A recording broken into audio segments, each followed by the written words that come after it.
Direct selling industry का future क्या है, इस बिजनेस की सच्चाई क्या है, लोग इस बिजनेस के बारे में बताने से क्यों कतराते हैं, लोग इस बिजनेस में काम करना क्यों नहीं चाहते हैं, क्यों डायरेक्ट सेलिंग बिजनेस में इतनी नेगेटिविटी है, क्या है इसकी वजह। डायरेक्ट सेलिंग बिजनेस आने वाले वक्त का सबसे बड़ा बिजनेस है। क्यों? अगर आज आप दूसरी कंट्रीज को देखें, जो कंट्रीज आज डेवलप्ड है, उन सभी कंट्रीज के अंदर डायरेक्ट सेलिंग बिजनेस का बहुत ज्यादा प्रायोरिटीज दी जाती है, क्योंकि डायरेक्ट सेलिंग बिजनेस लोगों का बिजनेस है और जब तक दुनिया में लोग रहेंगे तब तक ये बिजनेस चलता रहेगा, क्योंकि ये बिजनेस लोगों पर डिपेंडेड है। जब तक लोग खाते रहेंगे, नहाते रहेंगे, कपड़ा पहनते रहेंगे, तब तक ये बिजनेस आपका चलता रहेगा। अपने इंडिया में कुछ लोग इसे फंसने फंसाने का काम बोलते हैं और कुछ लोग ये मानते हैं कि जिनके पास करने को कोई काम नहीं होता वे लोग ये काम करते हैं। मैं उन सारे लोगों से सहमत हूँ, क्योंकि उन लोगों के पास अभी तक इस बिजनेस का प्रॉपर नॉलेज नहीं पहुंच पाई है। ये हम लोगों की जिम्मेदारी है कि इतनी पावरफुल और ब्यूटीफुल इंडस्ट्री के बारे में लोगों को समझाएं।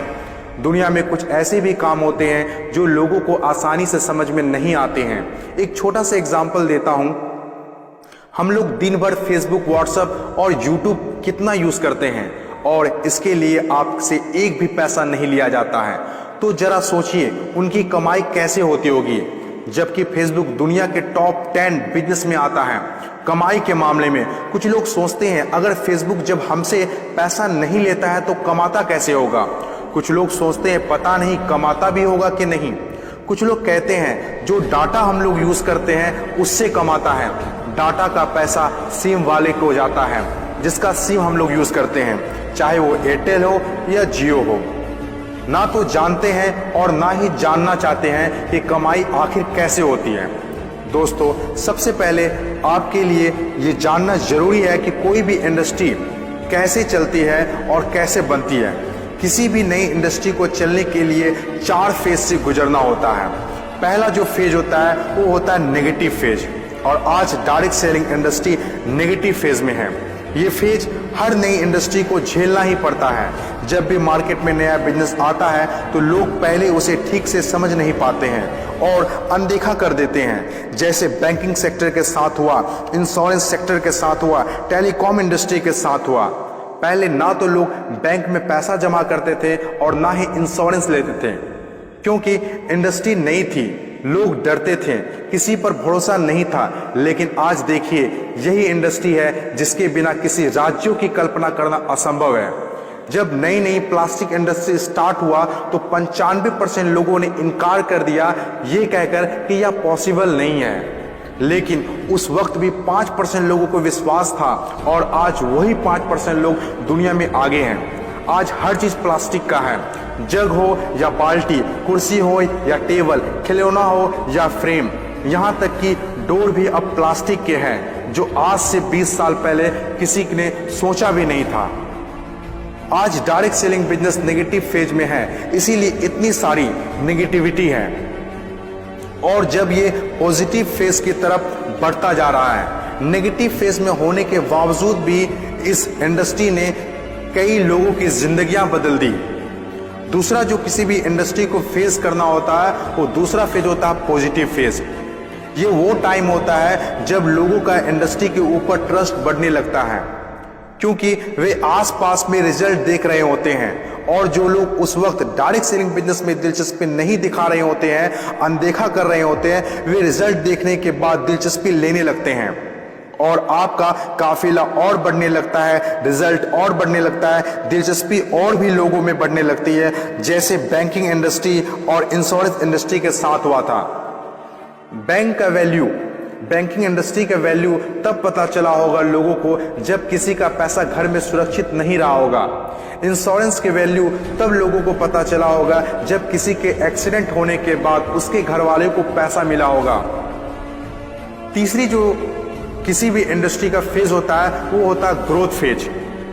जब एक बार लोगों को इंडस्ट्री पर भरोसा होने लगता है तो उनकी ग्रोथ बहुत तेजी से होने लगती है, क्योंकि ऐसे फेज में लोगों को ज्यादा समझाने की जरूरत नहीं होती है। और जब तक कोई कंपनी ग्रोथ फेज में नहीं आती है तब तक लोग उसके साथ जुड़ना पसंद नहीं करते हैं और जैसे कंपनी ग्रोथ फेज में एंटर करती है तो लोग उसके साथ ऑटोमेटिक जुड़ना और काम करना स्टार्ट कर देते हैं। चौथी और आखिरी फेज हर इंडस्ट्री को इससे गुजरना ही होता है, कंपटीशन फेज। हर एक इंडस्ट्री के अंदर एक वक्त ऐसा आता है जब कंपटीशन बढ़ने लगता है। इंडस्ट्री और कंपनीज की ग्रोथ को देखकर ज्यादातर लोग कंपनी के साथ जुड़ना और काम करना शुरू कर देते हैं। ज्यादातर लोग ज्यादा प्रॉफिट के चक्कर में कंपटीशन होने लगता है, फिर चाहे कोई सेक्टर हो, बैंकिंग सेक्टर हो, टेलीकॉम सेक्टर हो या ऑनलाइन शॉपिंग हो। आज के टाइम पर हर सेक्टर में हाई लेवल कंपटीशन है। ये टाइम हम सब के लिए बेस्ट टाइम है इस इंडस्ट्री को जानने के लिए, समझने के लिए और इसे करने के लिए। According to FICCI, direct selling industry का मार्केट साइज 6000 करोड़ आंका गया है। आज तक जितना हुआ है उसको देखते हुए फिक्की ने डिक्लेयर किया है कि डायरेक्ट सेलिंग बिजनेस 2020 से 25 तक 645 अरब तक की हो जाएगी। आपको इस बात को जानना बहुत जरूरी है कि अमेरिका, ऑस्ट्रेलिया, चीन, जापान, कोरिया और सिंगापुर जैसे बहुत बड़ी बड़ी डेवलप्ड कंट्रीज ने डायरेक्ट सेलिंग बिजनेस को बहुत हद तक अपना लिया है और वहाँ के सिटीजन भी बहुत जागरूक हैं। बदलाव के बिना तरक्की नहीं की जा सकती है और जो लोग अपने सोचने का तरीका नहीं बदल पाते हैं वे लोग अपनी जिंदगी में कुछ भी नहीं बदल पाते हैं। नोकिया, कोडेक जैसी बड़ी बड़ी कंपनियां चलाने वाले लोग भी अपने सोचने का तरीका नहीं बदल पाए, इसीलिए अपनी शानदार शुरुआत के बाद भी वो वक्त के साथ इतिहास के हिस्सा बन गए। इन तमाम बातों में से मैं एक बात बताना चाहता हूँ, बदलाव ही प्रकृति का नियम है। बदलना तो तय है, जो वक्त से पहले बदल गया उनकी जिंदगी बदल गई और जिसे वक्त ने बदल दिया उनकी भी जिंदगी बदल गई। फर्क साफ है, अगर वक्त के साथ बदल गए तो ठीक, वरना वक्त ने बदला तो बहुत तकलीफ होगी।